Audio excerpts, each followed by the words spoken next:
12 mai et c'est la journée internationale de l'infirmier, un corps de métier incontournable dans la prise en charge des patients dans les centres de santé. Mais quelles sont exactement les tâches qui incombent aux infirmiers? Dans quelles conditions travaillent-ils au quotidien? Élément de réponse avec Salifou Belem et Ismaël Diloma Sirima. Dans sa blouse blanche, cet infirmier est vu par ce patient comme un ange.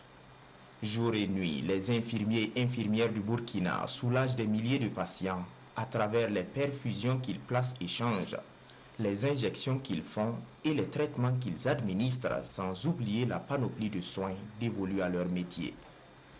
Et pour réussir au mieux dans ce travail, quelques infirmiers nous confient qu'il faut beaucoup d'humanisme vis-à-vis des patients. Il y a des malades où on constate qu'il y a un manque et que les infirmiers doivent rechercher à suppléer le manque. Prenons un exemple concret. Un malade qui est là et qui ne peut pas se mouvoir. Il y a le risque des escaves. Donc il faut le changement de position. Voilà. Qu'ils soient en zone rurale ou urbaine, les infirmiers se retrouvent dans des situations où, en plus de leur travail, ils jouent le rôle de parents de patients. Un ensemble de faits qui privent régulièrement les infirmiers et infirmières de leur famille et de leurs loisirs. La satisfaction déjà, c'est quand on administre les soins et on pense que et on retrouve le patient guéri. Ça, c'est déjà une très bonne satisfaction. C'est surtout ça. Cependant, cette satisfaction peut se retrouver très vite mêlée au désarroi. Quand je vois des malades sans accompagnant,